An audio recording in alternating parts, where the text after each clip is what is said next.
Today we are in the capital of Serbia, Belgrade, but you'll find out the reason we came here a little bit later.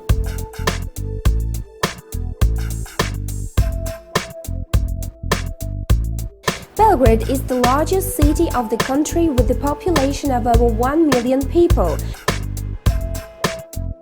In fact, the border between the Balkan Peninsula and Central Europe goes right through Belgrade. A large economic, industrial and cultural center of Serbia is located on two rivers, Sava and Danube. In its rebellious past, Belgrade suffered from numerous wars. About 40 times it was built and grew. The ancient walls of the city saw Celts, Romans, Goths and Franks, Slavs and Turks. The city is actively developing, turning into one of the best places for investors in Europe.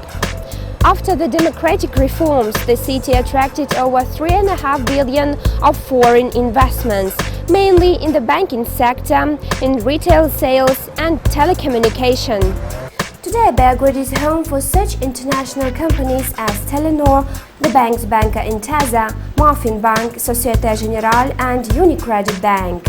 And the best confirmation of the business potential of the city was the award the City of Future in South Europe received in 2006 from the FDI magazine. Serbia is famous for its sportsmen. All sport fans know that the best tennis players can be found right here. That's why we are in Belgrade today. We'd like to introduce a new face of Forex-brokер, a 9th-ranked tennis player, Janko Tipsarević. A talented tennis player, Janko Tipsarević, is the winner of ATP tournaments in Kuala Lumpur and Stuttgart, the winner of the Kremlin Cup and also of Team Tennis Championships Power Horse World Team Cup 2009 and 2012 and of the Davis Cup. In 2003 he entered the top 100 and today he is number 9 tennis player in the world. The star of men's tennis has victories over the greatest tennis players of all times, from Djokovic to Safin, Roddick to Nadal, Kafelnikov and Federer.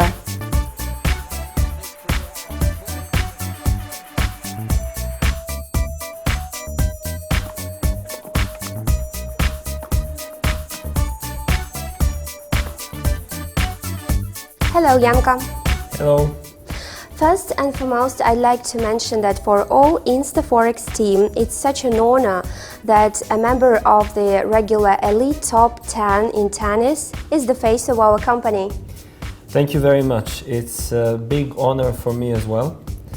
In my past, I was mainly dealing with companies who are involved into tennis and sports in general. So for me, just to be picked by you guys, such a international and multinational company and a big conglomerate in terms of financial business is a very fresh and interesting step for me. I'm very excited about it. Janko, in 2001 you win the Australian Open Juniors, so you became the first-ranked racket, and after that the way to the adult ATP appeared very fierce for you. So how did you manage to pass this thorny way? For me, it wasn't all flowers and roses after my junior career. I was the world number 1 under 18, winning the Australian Open. And at that time I was playing with only a handful of players, so I was adjusted and used to winning. But suddenly when you compete on the ATP tour, you don't play against boys anymore, you play against men. And you're losing, it's normal. Every, fresh start is difficult, so it wasn't going really uphill for me. This was a difficult time for me because I was struggling to break through to the ATP tour, but it took me for about 2 years to realize that it's okay to lose, but it's not okay not to give your best. So then when I realized that giving my best is the only way to to achieve a certain level, that's the time when the victory started coming. So Janko, what do you dream of? Is it, let's start with your career, of course.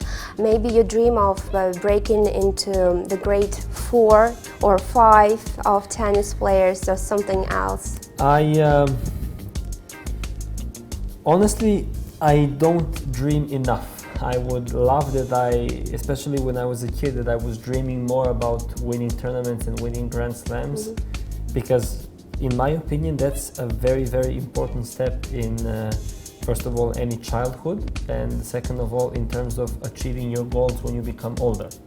If you ask me right now, at the age of 28, what am I dreaming about? I would have to say that I dream that before I stop playing, I win a Grand Slam event. This would be a dream come true for me. Any Grand Slam would do. Have you ever thought of an occupation except tennis? Maybe what will you do after your tennis career ends?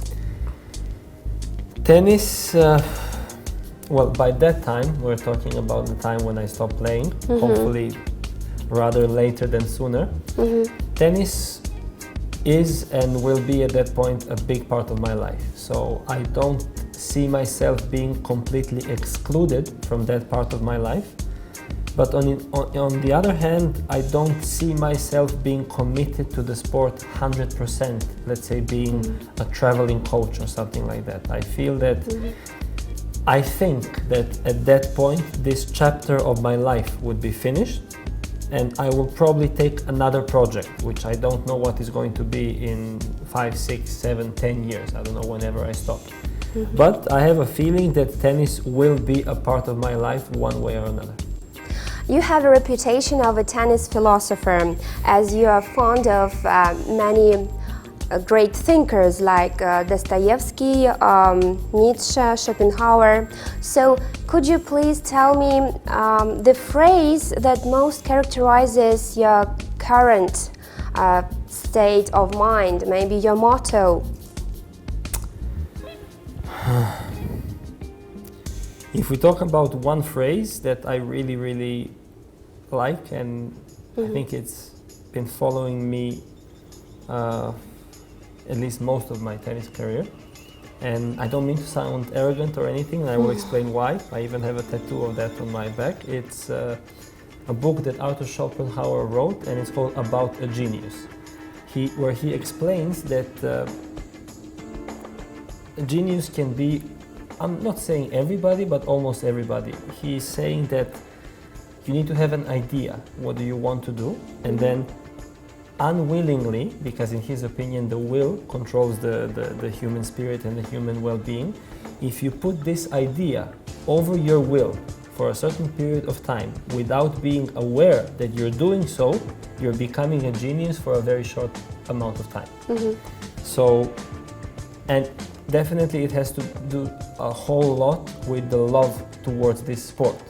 So very often we have this idea and these dreams of becoming something bigger, something greater than we currently are, and not thinking about it, we put this idea over our will, what do we want to do. And I have a feeling that I think that this is a magical phrase, and it's been helping me ever since. It often happens that a tennis match results unpredictably, so either it is a victory, so either a loss, which was unpredicted. So how do you manage to cope with this, with your emotions? The beauty of this sport, and I guess one of the main reasons why tennis is so popular worldwide, is that it's really unpredictable. You generally don't know until the very last moment who is going to win the match. Of course, it happens when one guy is way better. You can see where the course of the match is going to finish. But when top players are playing, generally you don't know what is going to happen until the very last moment of the match. And I guess this is the beauty of the sport. I try to look at it. Why does this happen? I try to look at it as this phrase that the ball is round. So what goes around comes around. The problem is that we mainly remember in our minds the losses, the matches which were really, really hurting us. But then when you sit and you think about it, you will find, we're talking about a single season right now, Yes. you will find a lot of matches where you were supposed to lose, but you ended up winning.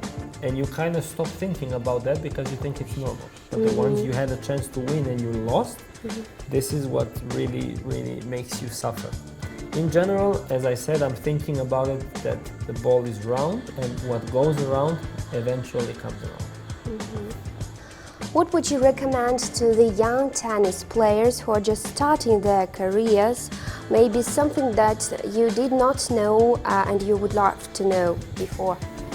The biggest piece of advice that I could give them is that first of all, they need to be 110% sure that they want to live this kind of life. Because if you commit, you need to be ready that it's not easy, as nothing is in life. But in one way, it's a tough life because we live in hotels. We travel all around the world, like we call it like a traveling white circus, going around and entertaining people all over the planet.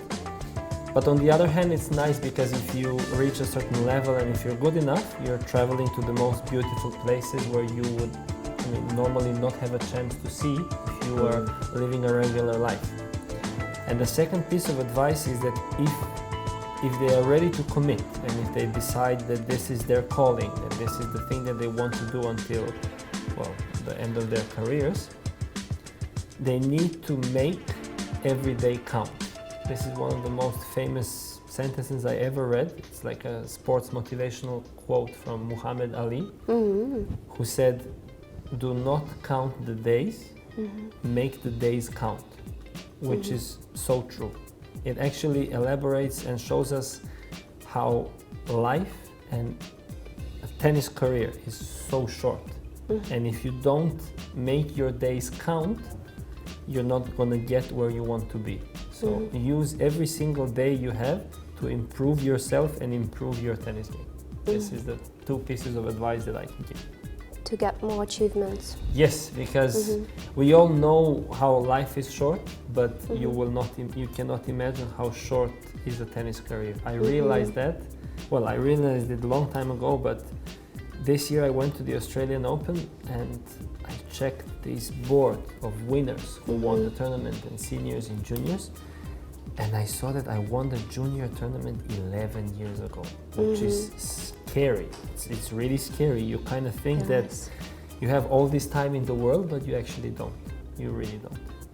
Janko, thank you very much for your time. We wish you to become #1 ranked tennis player in your country and in the world, which is actually the same. Thank you very much, Olga. I just want to say how grateful I am for that you guys, actually InstaForex, chose me to represent them all over the world. I am very much aware that InstaForex is the leading broker agency in Asia and aiming to become the #1 in the world. And all I can do is promise you that I will do my best, as you are, I'm sure, to become the #1 tennis player in the world. Thank you. Thank you. InstaForex supports the aim of a sportsman to be the best and to constantly develop professional skills, and wishes Janko Tipsarević new victories, hoping for a long-term and successful cooperation.